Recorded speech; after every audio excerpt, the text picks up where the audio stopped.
Okay, yes, we've been gone for a little bit, but today we are back with another edition of the Gripe Session podcast. Now, there's been a lot of things kind of going on right now, and I really didn't want to go there. I didn't want to do this today, but I'm kind of forced to have to. I got to go back to the old George. Stay tuned. It's Gripe Session time with your host, George Wanaka. It's about nothing. Discussing everything from real estate, current events, a little bit of everything, and the annoying little things that just tick you off. You can't handle the truth. What? You didn't know? Here's your host, George Wanaka. Your ass better call somebody. Hey, what's up, everybody? Thanks for checking out today's edition of the Gripe Session podcast. And again, I said in the beginning, I didn't want to go there, but I'm going to have to. I'm going to have to revert to old George, meaning for those of you that have been watching and listening to me for an extended period of time, you know this podcast started with George's Gripes, which was a fun way of me poking fun at a lot of things. And quite frankly, there's times that I take quite a few people off. But before I start on that whole topic today, I got to make sure you do one thing for me. Make sure that if you got any value out of today's podcast or you liked it, do me a favor. Go on the social media, share the Gripe Session podcast, share it from YouTube, share it from Apple Podcasts. Let people know that you're watching. And also make sure you do me another favor. Make sure you rate and review the podcast on any place you listen to podcasts anywhere. You can do a rate and review. And if you're watching on YouTube, then do me a favor, drop me a comment, but also make sure you subscribe. So any single time that you check out a new video, well, you're going to get notified by it. But that being said, we might as well get right into it. So today I've got a couple of things that I got to get off of my chest, to be honest. So I didn't want to go there. And I said that from the beginning. I just didn't want to go down this road.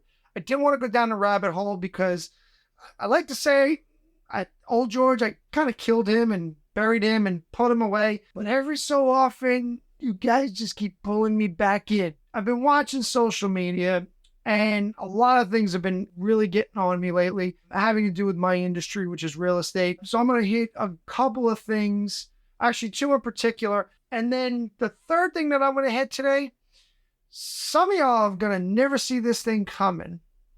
But guess what? I did. The first thing I want to talk about today is the leadership in the association, including the leaders that just recently resigned not too long ago, who the first and foremost thing about me and the leadership. I'm going to give full disclosure right here. I consider myself a friend of our leadership that just unfortunately resigned not too long ago. Kenny. I will say that I am still, in my opinion, a friend of Kenny. Now, let me explain to you why some people might get a little agitated about that and some people might not. First and foremost, anybody that knows me knows that I'm fiercely loyal, right? I'm loyal for my friends. I don't apologize for who I'm friends with, and that's just the way I am. That's how I was built. But that being said, the situation which came for the resignation doesn't preclude from me from still being friends with an individual, right? And I'm going to explain that right now because I'm watching a lot of things that quite frankly anger me based on allegations, right? Now, I've heard of a lot of things. I've gotten phone calls from people. I've gotten messages from people. I've gotten, you name it, right? And I'm not going to post it here.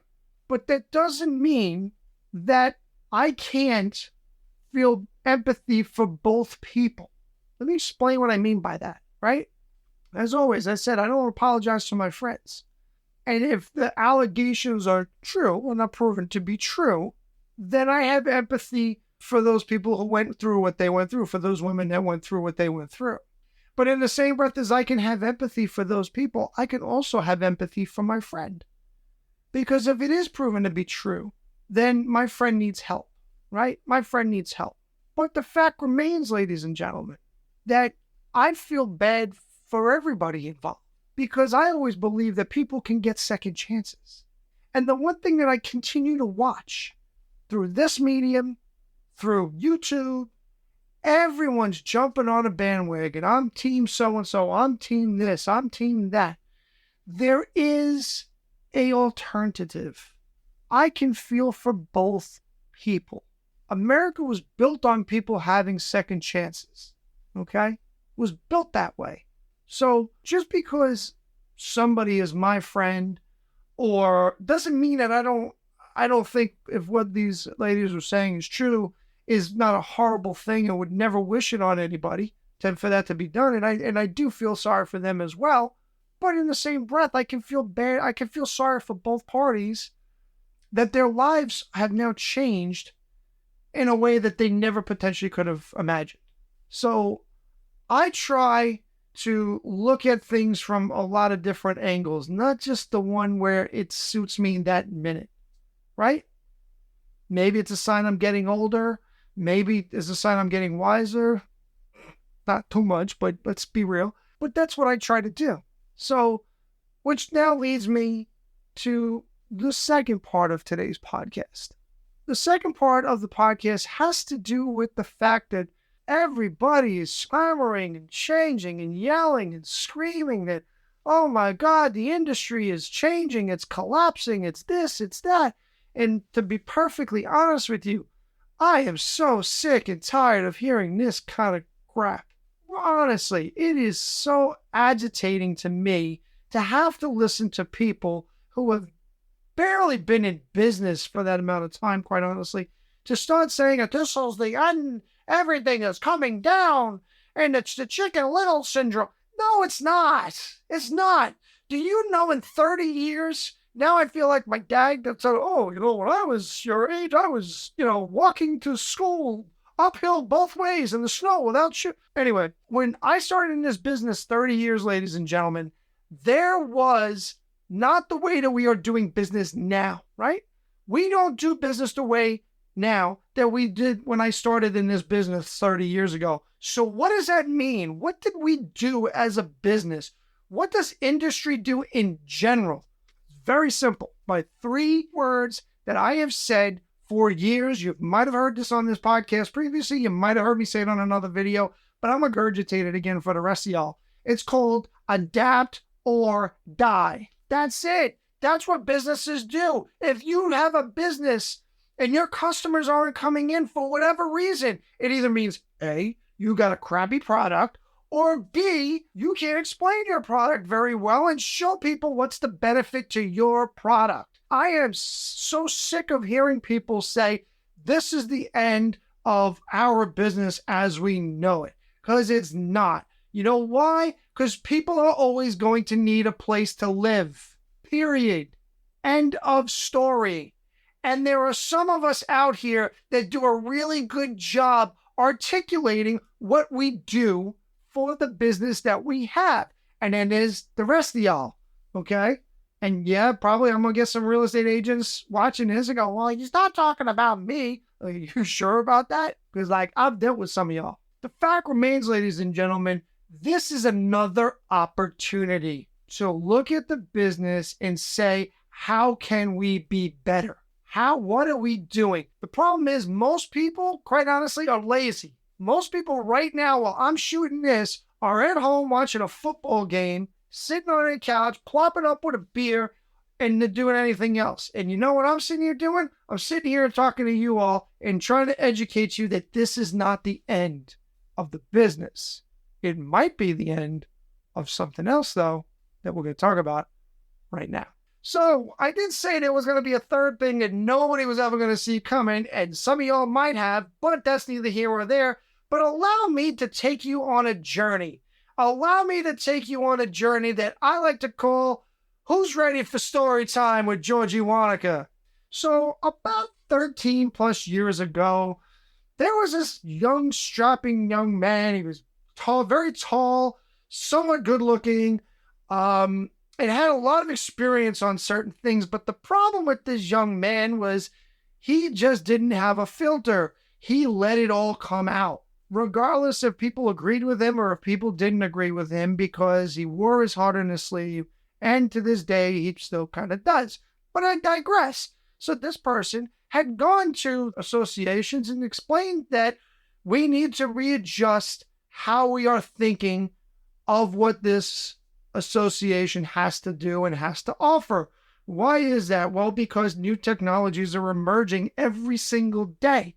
So we have to think of one main thing, which is what I tell every new agent that I personally talk to is, what is our value proposition to the client? Who's our client? The people that pay the dues. Hey, we're just going to take a real quick break from the Grape Session. We're going to get right back to it, but we want to bring you another word from one of our sponsors here, which is SearchStatenIsland.com. Yes, one of the things that I do every single day is I'm a real estate practitioner. I am a licensed realtor. I am a appraiser. I'm also a mortgage broker. So why do you ask any of those questions? Well, quite frankly, because if you have any questions on real estate in any part of the country, all you have to do is reach out to me. Go to www.searchstatenisland.com or find me on the social media platforms. And there's a very good opportunity that I'll be able to help you regardless of whether or not if you're in New York where I'm home based, or if you're someplace out in, whether it be Utah or Texas or somebody out there, there's a very good chance that I will be able to help you regardless, because I have contacts throughout the country and I would be able to make sure my clients are always taken care of. So make sure you check out www.searchstatenisland.com. And now back to our program. Now, unfortunately, as we are turning the page, this young, good-looking, strapping young man was labeled, and they were labeled him that he was a troublemaker and that he was cocky and arrogant, and I might have even heard the term narcissist once or twice, and they blacklisted him and shunned him from the kingdom. Now, for some of y'all, you're going to know exactly what the heck I'm talking about. But the problem is, as I said, oh yeah, by the way, that was me. I was called cocky. I was called a narcissist. But the one thing that I've always come back and said is there's a difference between cockiness and confidence. And experience has taught me that. The experience that I had to go before people and say, technology is changing every day. And if we don't look to figure out what the proposition is and the value proposition is, we are going to be forced to make some massive changes under the barrel of a loaded gun. Using a metaphor, mind you, but the barrel of a loaded gun. And guess what? What is being talked about today? They're talking about the deletion of the three-way agreement. For those of you that don't know what the three-way agreement is, that's the agreement between the local, state, and national that if you join one, you join them all. That conversation is being had across the country, and people, as the expression goes, should be afraid and be very afraid. Because you know why? Here's the reason. Because everything that I said 13 years ago that multiple people were at, and multiple phone calls I've recently gotten from people, have provided this video to take place today. Because everybody seems to want to forget who said it and when it was said. Now, people say, oh, well, George, that's really good that you're coming out with this now. I've been quiet for a very, very, very long time. And a lot of you that watch this down the road will know that is exactly the case.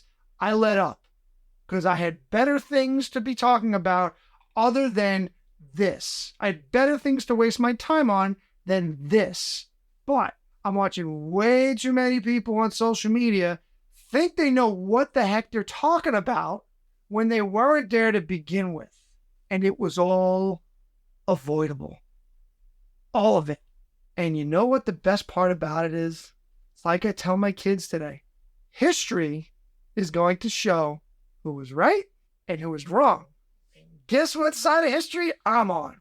Now, people are like, but you're being really out there, George. You're not really stating exactly what you're referring to. Well, I'm going to give you a couple examples of what I'm referring to right about now. Because remember, we talked about value propositions. And one of the things that we talked about all the time was, what do I get? What is the value proposition for me being a part of any association? And in particular, one was like, well, we provide really good education. And my response to that is that the same education that I can go online and get and not have to worry about sitting in a class, but I can sit in my pajamas on my couch and take that education? Is that the same one we're talking about? Because your education, I got to go to sit in this classroom. how long do you think it's going to be till people say, yeah, why would I do that? By the way, this was going on 13 years ago. Don't be kidding. It was. And the other part, which I agreed with this for a while, was advocacy. Legislation. Good point. The problem is, where's it been in my state? And by the way, I'm not blaming staff. So I'm going to be abundantly clear, because if I don't, someone's going to be yelling about, oh, yeah, Gary, you're going after staff now, like they did to another one of my colleagues, which irked me. Because anybody that knows any people know that the unsung heroes of any association is the staff. So I want to say that first and foremost. Well, certain members of staff. And I digress. Some of you are going to get that down the road. But anyway, going back to the conversation, committees make the determination. But who puts the people on the committees? Oh, the leadership does. So as opposed to putting people on committees that actually know politics and understand the situation, they put their political friends that help them get into where they're at. I'll have you serve on this, and that'll give you more for your resume so you can one day aspire to be officer. Now, but here's the problem with all of that. And I don't disagree with, yes, you should have some experience. But the problem is I'm a huge legislative guy. Anyone knows me, I'm a policy wonk, I'm a politics junkie. I understand a lot of this stuff. I am a proud member of the NAR RPAC Hall of Fame at the national level. I'm also a state level Hall of Famer. So I'm not the guy that you got to sell on advocacy, except when there's a lack of advocacy. And again, I'm not talking about the state. I'm not talking about the staff. Excuse me. Let me rephrase that. I'm not talking about the staff. I'm talking about how in my state, we've had more laws coming back about real estate over the last 5 to 10 years than we've had in probably previous. So when I get phone calls and saying, what's going on? And my response is, I don't know. I'm not there anymore, but I'm not part of the conversation. But they know that I'm a big policy wonk. Now, people sit back and go, well, what does that have to do with anything? Well, those are your two main value propositions, and I just shot holes in them right away. Now, why did I bring this up now? Well, as I said earlier, a lot of people are now talking that the three-way agreement is now in jeopardy. But there's parts of that are made it part of in jeopardy, not just what's going on the national level with the lawsuits and all this other stuff with NAR. That's part of it. Here's the other part. Nobody's talking about it. So I'm going to give you more of the real stuff that I talk to people every single day. What happened a couple of years ago? We had what? A pandemic. We had COVID. And for those of you that don't realize, real estate shut down. We weren't allowed to go out and sell houses. We weren't allowed to go out and market houses, show houses, do any of that kind of stuff. And then when they finally let us go back to work, the floodgates opened up, right? But before the floodgates opened, what do you think people were doing? What do you think my colleagues in real estate were doing during that time? I can tell you what they were doing.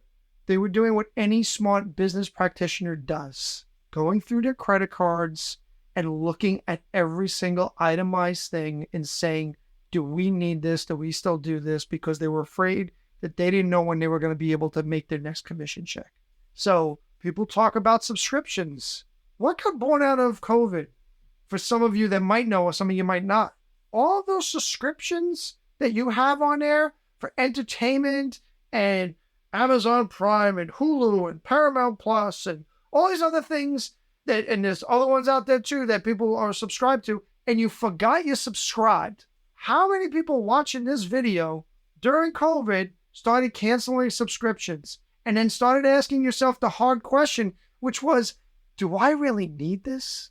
So it started there. How long did you think it was going to take for people to start looking at other stuff in business and go, do I need this? Do I need this? Does it help me in my business? No. Can I use it for anything? Up for opinion and interpretation. But can I get the same thing somewhere else by not paying that every single year? And it was all avoidable. That's what makes this so depressing and agitating. It was all avoidable. All of it.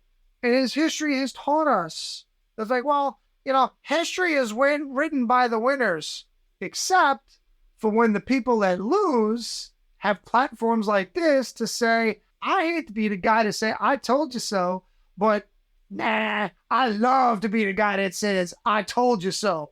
Because again, when I was a leader of other organizations, what I did was I wanted to hear somebody that didn't like what we were doing and was poking holes in that.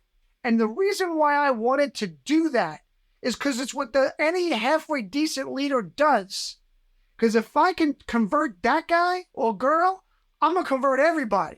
But the better reason behind it is because if they're pointing out holes in what we're talking about, then you know what we got to do? We got to fill those damn holes or go back to the drawing board to figure it out.